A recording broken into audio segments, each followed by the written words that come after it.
Yeah, Coach. Hey, I know it's only 6 practices, but how much of a more of a feel are you getting in terms of personnel and how they can be deployed and how they can be used?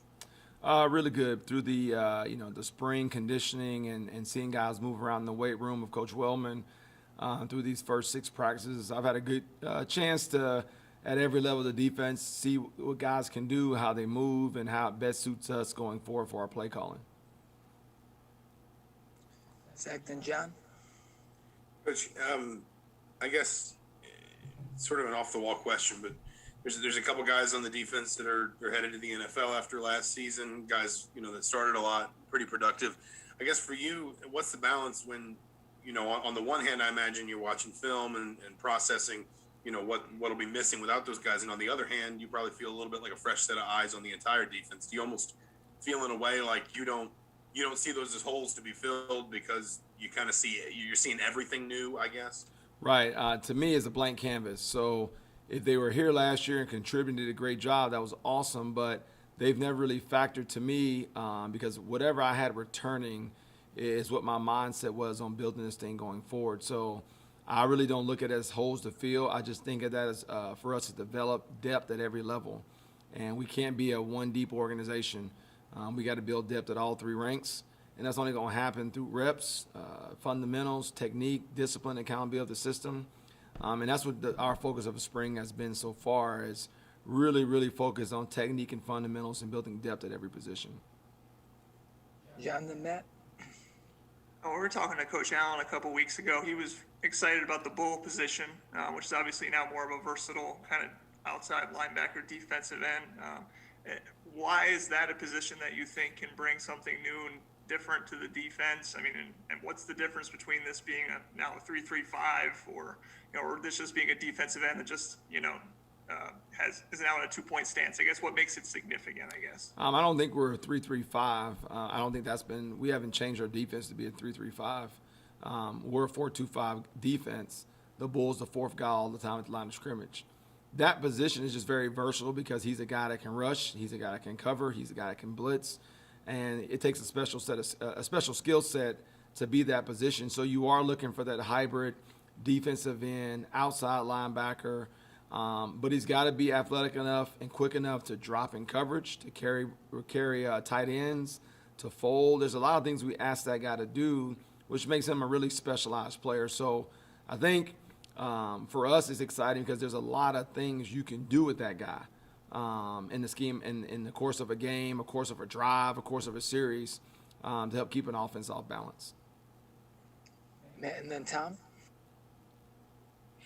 Hey, Coach. I know coaching's coaching, but obviously this is your first time working with the linebacker position. Just, I guess, how much fun has that transition been for you?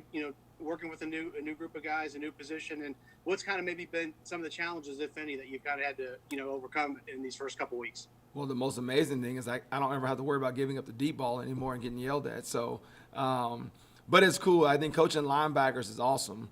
I got a great group of guys in that room, and it's so much a focus on fundamentals, eyes, reads, and keys.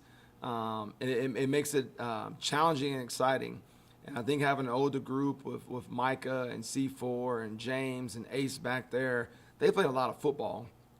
And so for me, I sort of came in the spring for them and said, hey, my number one goal is to get technique and fundamentals right, better for you guys, and really increase your football IQ. And I'm having fun doing that. And it's been challenging because my eyes naturally gravitate to the back end, and my eyes gravitate from an outside-in perspective on how to coach the defense. But that's really helping the backers, I think. The residual effect of that of our backers are playing with bigger vision because that's the way I sort of see defense. And so it's been a really good marriage. It's been really exciting for me to learn these guys and teach new techniques and fundamentals because, for me, I'm growing as a coach doing it. Tom, and then Jim. Coach, you are obviously quickly learning about all the players under your guidance, but you've also got a whole set of coaches you've never worked with before either. So tell me a little bit about what you've learned about them and from them so far that's been so enjoyable here in this first month or so.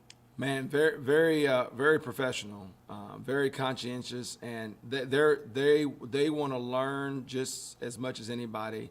So I think it's been a very collaborative effort. Learning, coming in here, the thing that's interesting about this unique here is I'm learning the defense Coach Allen and these guys have had here for years. And so they've been really good listening to me from standpoint of, hey, why'd you guys do that? Why'd we do this? Give me the ins and out. So it's made them better football coaches, and it's made allowed them to coach me a little bit. And so same ways, process, the way we organize practice, the way we script practice, the way we do our drill work is a big influence for me. So I think we've both been learning, but they've been unbelievable. And like I said, the effort's been very collaborative this entire way. And then when we go out to practice, we do what we do. Jim, then Dustin. Coach, you've obviously been a part of programs that were successful in big-time leagues, the SEC obviously in Georgia, the Big Ten obviously a major league, but Indiana, a program that is on the rise, not on the rise, they're there. It's a very different scenario for them, not something that they've been accustomed to, but have had a lot of success here lately. What's it like being a part of a program that is not used to being the Georgias or those type of programs of the world, but are there now? For me, I've spent most of my career programs probably more similar to Indiana, where you got passionate players that believe and have had a chance to become better. My time at North Carolina, very, very similar situation. My time at Nebraska, and definitely my years at Air Force. So it's been great because what you find is these kids play with a chip on their shoulder. They've heard what Indiana used to be. They've heard what the expectations have not been. And for these guys, they really don't care because they're here playing, practicing, working out to achieve a goal. And they're undeterred in their process to let that happen. And I'm proud of them for it. So I think the expectations that others set can be no greater than what these guys are putting on themselves. And I've had a great time coaching them. They believe in themselves. They believe in each other. And the culture here is amazing to force that. So these guys are really taking it on. And for me, it's ball. We're here. We got a mission. We have a goal to make these guys better kids, better young men, develop them as football players and professionals. And I really, really like what I've seen from them so far. Dustin and Paul. Carlton, I wanted to go back to John's question about the bowl position and how do you evaluate that spot in terms of who you moved over there to play there this year, and how do you recruit that going forward? What are some things that you look for out of that spot athletically and intellectually and everything else?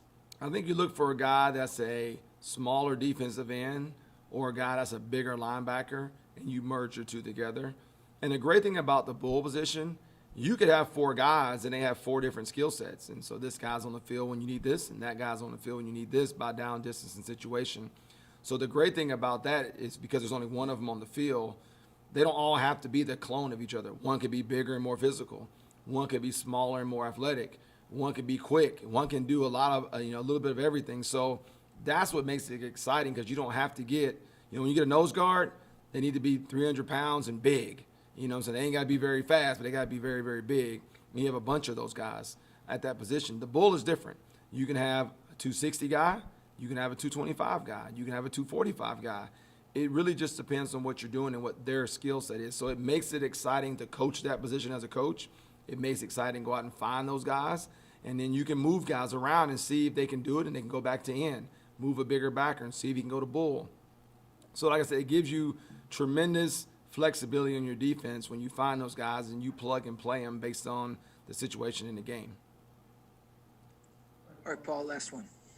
Hey, Coach, two quick ones. One, who are some young guys who are looking good to you on the defensive side? And secondly, how have you improved and gotten better as a coach since your first time as a DC? Oh, wow, that's a lot in that question. Young guys, I'll say this. Instead of calling out guys out by name, I think the whole defense has done a great job embracing what we're doing and playing at a high level. We've had one semi-scrimmage. I think we'll see a lot more of these guys after this week where we ramp some things up. We have a big scrimmage on Saturday coming up. So I think we'll see more, but I think all the guys at all levels are doing a great job of embracing it. Me personally, what I've learned in these last, 10 years, that, there isn't one answer. Everything you do, whoever has the pen last can defeat it. And what you got to do is, as a coordinator, means you got to try to inspire and instill a certain culture and discipline with your unit, so you don't beat yourselves on a daily basis. And two, you got to know that it doesn't matter how great the call is; it just matters how great the execution is. And so you better do what your guys can do very, very well at a very, very high rate of success, and they can do it violently. And if you can get that accomplished where you don't bust, you play aggressive and violently, you got a chance to be in games. And then you got to understand that, hey, you got to stop the run, you got to limit explosives, and you got to take the ball away. And I think if you can do those things consistently as a coordinator, you give yourself a chance. What you can't do is get enamored with, having 92 calls that you can execute, and you go out there and beat yourselves, because the Hoosiers can't beat the Hoosiers, and that's where it starts for us. We can't beat ourselves. And so that's probably what the most I've learned. If I got to call one call 92 times at 100% success rate and give us a chance to win the game, that's what we got to do. All right. Thanks, Charlton. Appreciate it. Thanks, guys.